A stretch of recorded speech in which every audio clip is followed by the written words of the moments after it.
guys, it's the girl XO-MOSI, and we are going to be talking about fragrances. So first and foremost, a lot of my friends that know me, they know that I love a good fragrance. I love to smell good. What I've learned that, fashion, it really goes hand in hand with beauty. And you're probably saying to yourself like, oh my God, what do you mean about beauty, stuff like that, beauty, skincare, keeping up with yourself. I feel like it's also a form of self-love, and for me, one of my self-love expressions is always smelling good. So I wanted to touch on 3 particular fragrances that I personally love, and let's just kind of get like an overall review about it and see what we think. So first and foremost, we're going to start with this fragrance here. So we have the Yves Saint Laurent, and this is the Libre, Yves Saint Laurent Libre. This is it here in the packaging. So what I love about this, it's just clean. To be honest with you, I'll list the notes somewhere here also. To be honest with you, when I first smelled it, I don't know if there was another Libre or what, but I first smelled it, I was just like, oh, this thing is disgusting. No way. And then when I smelled this one, I was just like, oh, this is great. So what I love about it, it has some nice sweet notes, but clean as well. I'm a big person of bergamot. I love vanilla. I love musk as well. Oud is also one of my favorites. But this is clean, and then like when it sits on you, and the projection is nice, but I feel like it's not like a loud projection like Baccarat. Like some people you can smell from out the door. It's not a loud projection, it's a subtle projection.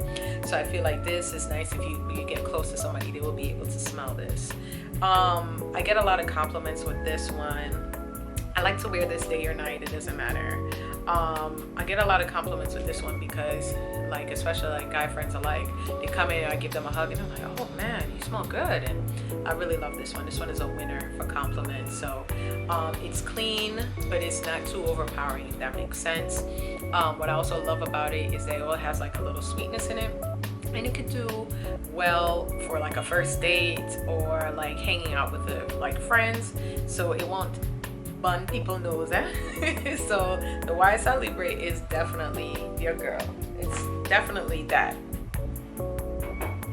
So the next one that I've got is the Chanel. Let's see if you can zoom in here.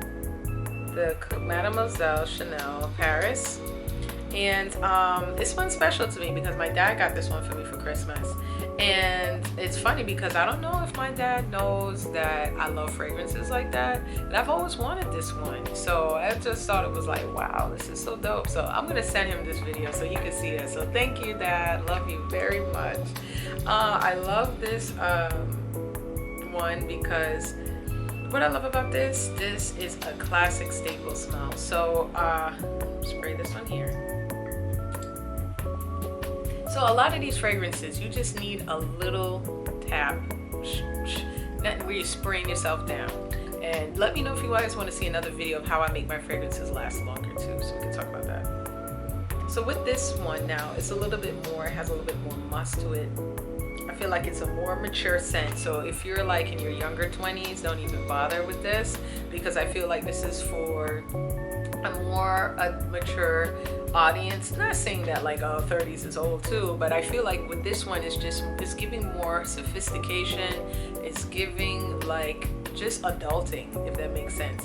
But it's a nice, clean, sweet scent as well. So with this, I would wear this for like a business meeting. I would wear this for like a like for myself, I'm a fashion blogger, so like anytime I have to do interviews with somebody, I would wear this.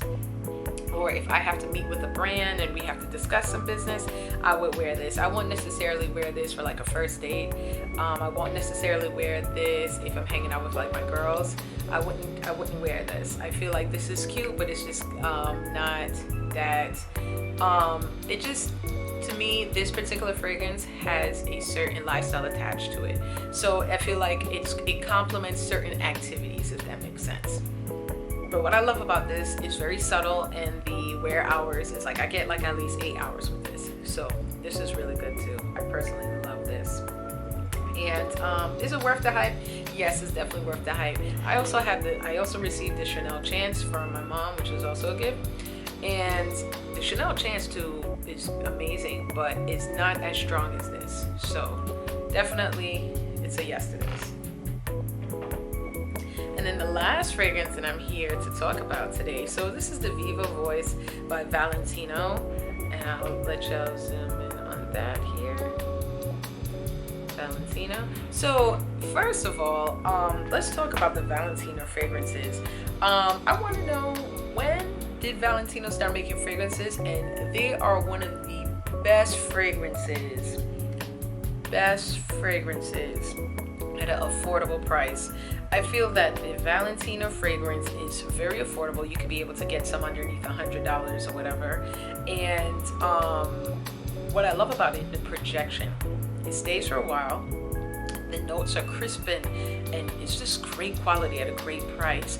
And you'd be surprised. I've smelled some other high-end perfumes like Kilian and stuff like that, but I feel like there's some Valentino ones that can just blow them out the water and it's half the price.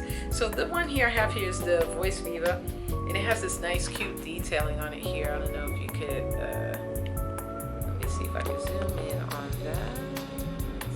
Sorry, the camera is, yeah, you see this little cute detail here? So they have some really cute stuff, and then they incorporated like the rock stud, like they'll do with the shoes, on the top of the bottle here as well. So I thought that was just really dope in that. But what I loved about the Voice Viva now, let me see if I see my head. What I love about the Voice Viva now is that, like, it was a collaboration fragrance with Lady Gaga. And I remember my friends LaShawn and Quaylee, we went like just to smell fragrances. So we went to Bloomingdale's and we were smelling the Creed. We were smelling the Creed Viking, the Adventist. These are men fragrances now, which was very good, by the way. And I remember we went in to Sephora and I wanted to look at this. And I remember I had sprayed this. And LaShawn Quayla was like, no, you have to buy that. You have to buy this. They said that it was just so inviting, so luring. It was just it was just a fragrance that they couldn't resist. And I'm just like, really, you think so? So I'm gonna spray it so I can kind of give you a review on it. So like, I'm not gonna lie, when I first smelled this one, I was just like, okay. But it seems that it drives people crazy because it's really, really nice. I also love the Valentino. I think they have like a regular one in this. I think this is the Intensia. I think the regular one in this also is very nice as well. So I'm gonna spray a little bit of that. And then you don't want to spray too close. And you don't want to rub either. You know, that's going to transfer in the fragrance that way. It's not good. You want to kind of let it stay and dry.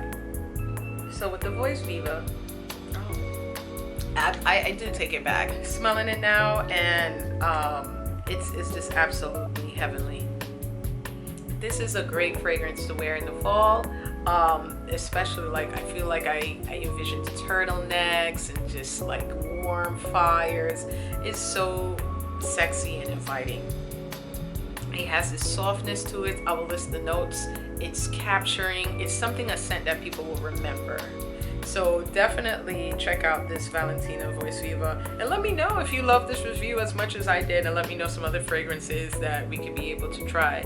And I personally, I want the Baccarat. I got to get the Baccarat, and I'm like, I know the Baccarat is so expensive, but I am gonna look to get it, you guys. I feel like I've turned into that girl where I just love fragrances that much. So you let me know, what do you think is a staple fragrance to have in your collection? All right, until next time, bye-bye.